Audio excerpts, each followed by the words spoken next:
Module 3, Lesson 6, Rational Numbers on the Number Line. So far what we've looked at is pretty much integers, but we're also going to have to consider rational numbers as we work with these number lines. So here we go. So I can statement, I can use number lines to locate integers and rational numbers on the number line, and I can find the opposites of rational numbers. So getting back a little bit into Module 2 here, we're going to write the decimal equivalent for each fraction. So go ahead and pause, do whatever you need to do to figure out those decimals. So I've got 1/2, which is going to be the same. I'll just quickly scale this up to make tenths, which will make 5/10, which turns into the decimal 5/10. I've got 4/5 here, which if I scale up again to tenths is going to give me 8/10, which is going to look like the decimal 8/10. And then this last one I have 6 7/10, which I've got 6 7/10. I don't even have to do any scaling to get that turned into a decimal. Alright, so what are rational numbers? Rational numbers is a number that can be made by dividing two integers. I've got a divided by b, and b cannot be 0. So for example, 1/2 is a rational number. It is 1 divided by 2, or the ratio of 1 to 2. 75/100 is a rational number. It's made by dividing 3 by 4. 1 is a rational number. It's made by dividing 1 by 1, or 2 by 2, or 3 by 3, or 4 by 4, or 5 by 5. Whole bunch of options there. 2 is a rational number. I can get it by dividing 2 by 1, or I could have 4 divided by 2, or 6 divided by 3. Lots of options there. 2 12/100 is a rational number. I could take 212 and divide it by 100, and I would have two groups of 100 and 12/100 of another group. And I've got this -6 6/10. I could take -66 and divide it by 10. So these are all examples of rational numbers. A rational number, I can express it as a division problem, a divided by b, and b is not 0. So how do rational numbers fit with the rest of the numbers? Well, the natural numbers are the counting numbers, 1, 2, 3, and 4. And then we added that to the, added to that 0 to make whole numbers. So whole numbers are the natural numbers, the things we count by, and then we'll include 0. The integers are all of these whole numbers, and we're also going to include the opposites of the whole numbers. So we have all those positive counting numbers in 0, and then we're going to include their opposites, which are the negatives, and 0 is its own opposite. And then we have the rational numbers. Rational numbers are going to be all of the integers, so everything that's in the green section here. And we're going to include any numbers that can be made by dividing a by b, and b is not 0. So when we start talking about rational numbers, we start to include things like fractions, or numbers that can be expressed as fractions.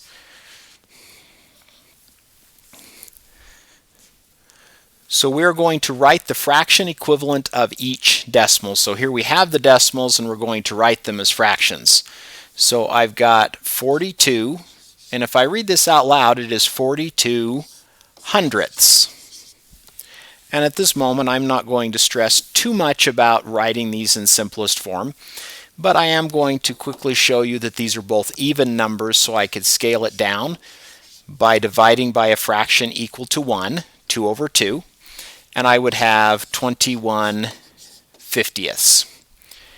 If I took a look at this next one, I've got 3 wholes, and then I've got 75, if I read that decimal, 75/100.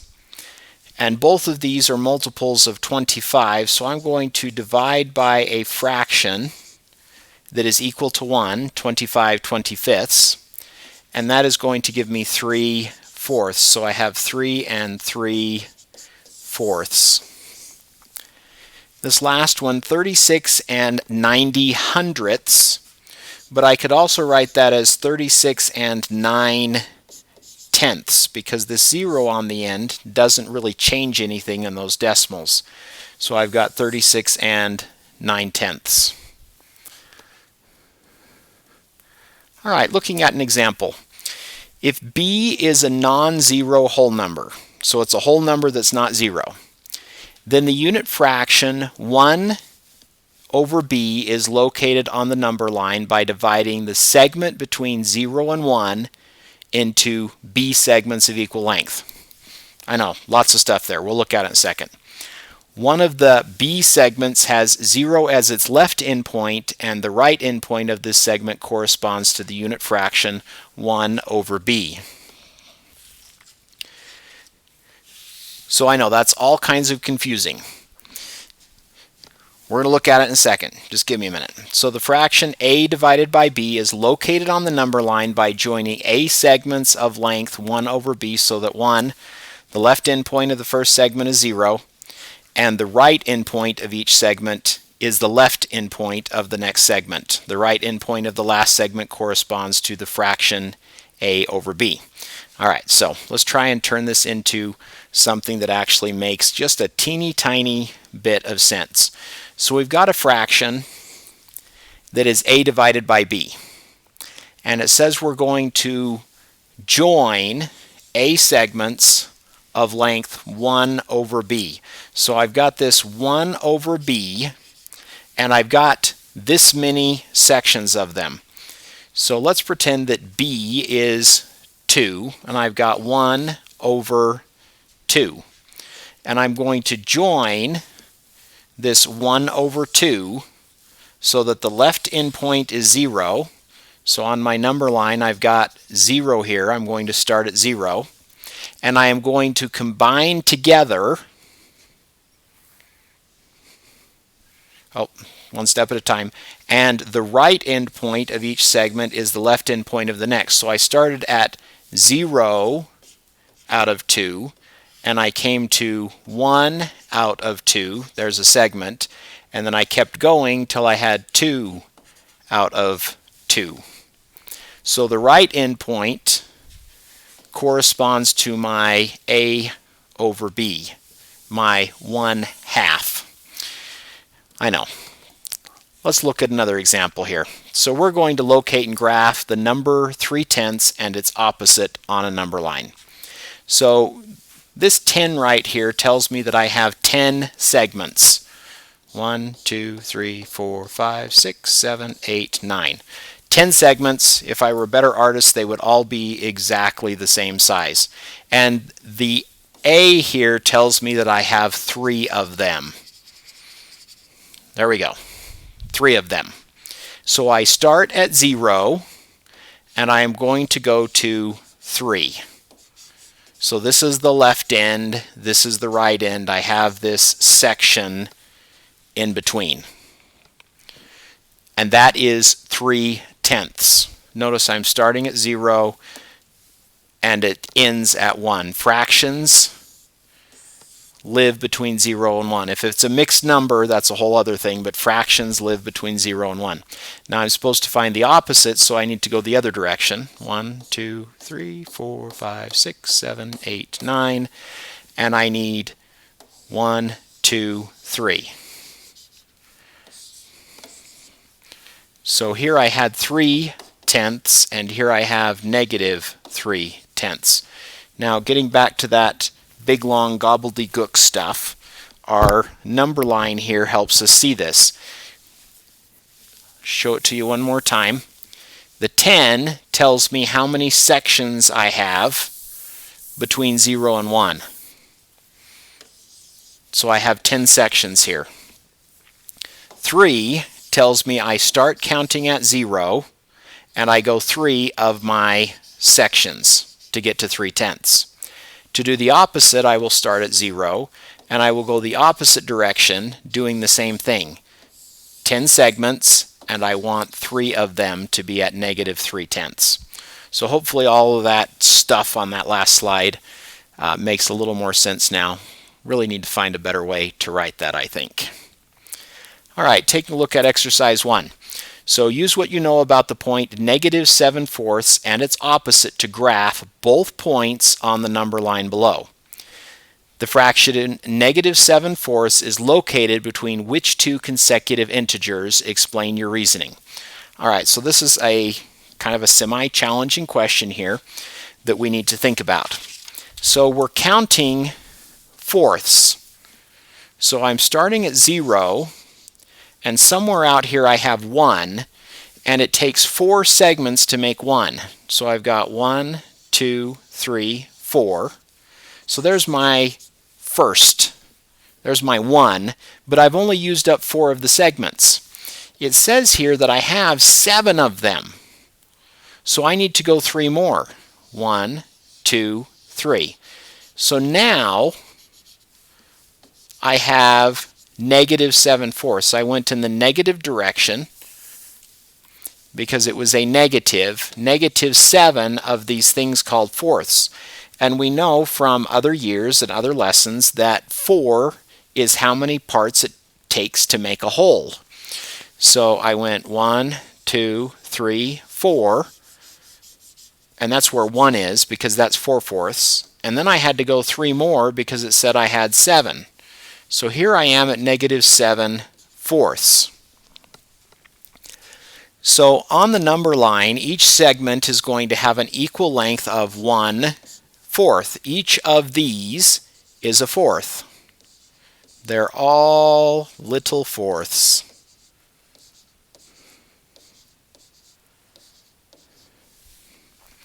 And the fraction is going to be located between -1 and some other number over here. Now, what would be the next whole number as I'm going off to the left here? What would be the next integer? Well, this is 3 more, and if I went 1 more, then I have 4 more, and that's where -2 would be. So our -7/4 is located between -1 and -2. Now, if we were talking about the opposite, well, I would go the opposite direction. 1, 2, 3, 4. So there's 1 whole. 1, 2, 3. There's 7/4. And if I went 1 more, I would have 8/4, which would be 2. All right, looking at this next example, the water level of a lake rose 1 25/100 feet after it rained, and we're going to answer some questions using the number line. So write a rational number to represent the situation. It says the water level went up. So I'm going to say that the rational number here is 1 25/100. It's a positive number. It's going upward. The next question is, what two integers is 1 25/100 between on a number line? So I can look over here and use the number line on the side here. So go to 0, and there's 1. And the 25/100 means that I don't get all the way to the 2. I've got a little bit more than 1. I'm somewhere in between. So I could say that 1 25/100 is between 1 and 2.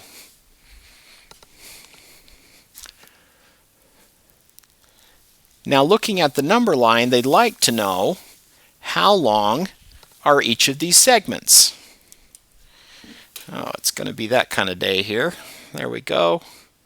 All right. So how long are each of these segments? How long is this little piece here, and this little piece here, and this little piece here, and this little piece here? Well, in between 0 and 1, there are 1, 2, 3, 4 pieces. Each one of them represents 1/4. And I can check if I want to look between 1 and 2. I've got 1, 2, 3, 4 pieces. Each one of them is 1/4. Now, as a decimal, I would need to scale up to hundredths. And I would multiply by 25 to get to hundredths. 25 25ths, which will give me 25 hundredths, which written as a decimal, which is what I'm supposed to do, would look like this.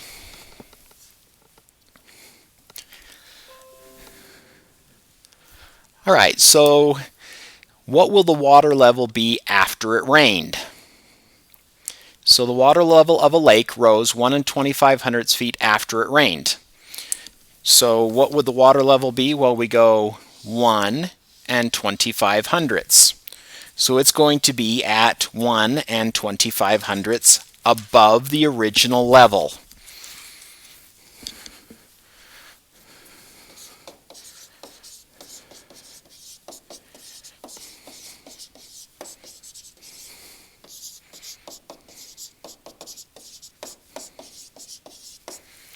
So if it started here and it goes up 1 2500, it's going to be there. So after 2 weeks go by, the water level of the lake is now the opposite of when it rained. So after it rained, it was sitting here. But a couple of weeks have gone by and people have used the water, and now it's at the new water level. It's gone down. So after it rained, it went up 1 2500. So after 2 weeks, it's going to be at the opposite. It's going to go, this is where it was. This was the 0. This is before it rained. It went up, and now I want the opposite of before. Sorry, the opposite of after it rained. So I'm going to go back to my 0. I'm going to go down 1 2500, and we are at negative 1 2500 feet. So we've gone in the opposite direction. So state a rational number that is not an integer whose value is less than 1 2500. So integers would be these whole numbers and their opposites that are on this number line. So we need to not use one of those, but we need something that is less than 1 2500. So something from here that is not these. And we need to describe its location between two consecutive integers. So in other words, what two integers on this number line would it be in between? Well, as I look here, I can say that this line right here, it's less than 1 2500, and it's at 2/4, which is the same as 1/2, which is the same as 5/10. And I can say that it is in between 0 and 1. Looking at the number line, I could pick any one of these that is not on an integer, and I could use it. This one is at 3/4, which is 7500. This one's at 1/4, which is 2500. This is negative 1/4, which is negative 2500. Negative 1/2, which is negative 5/10, negative 3/4, which is negative 7500. So there are lots of options just on this number line. On top of that, there are numbers that aren't on the number line. What about the numbers that are in between? What about something that is in between 1/2 and 3/4? What about 6/10? That would also work.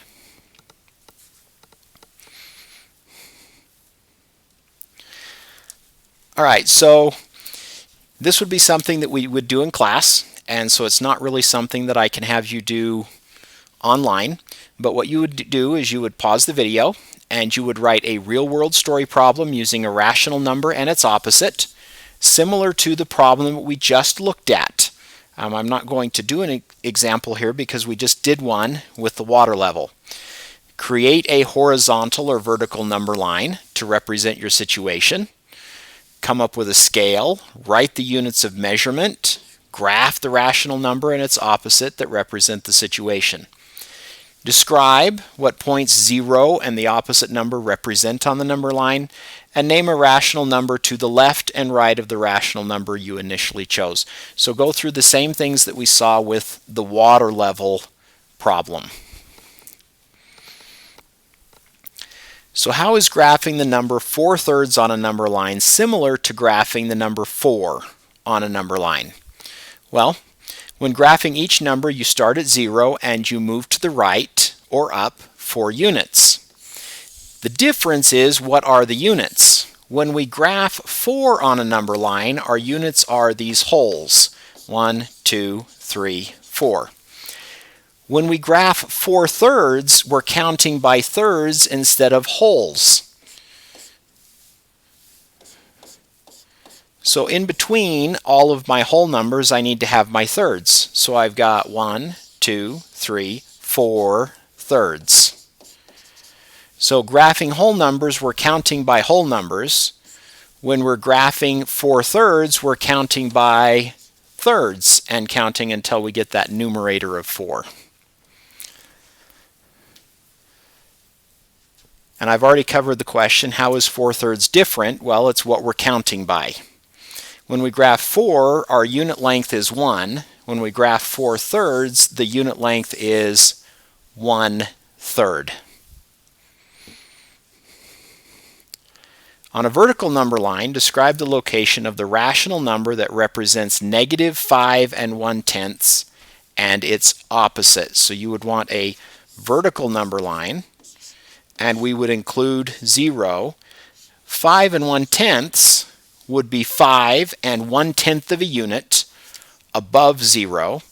The opposite would be 5 1/10 units below the 0.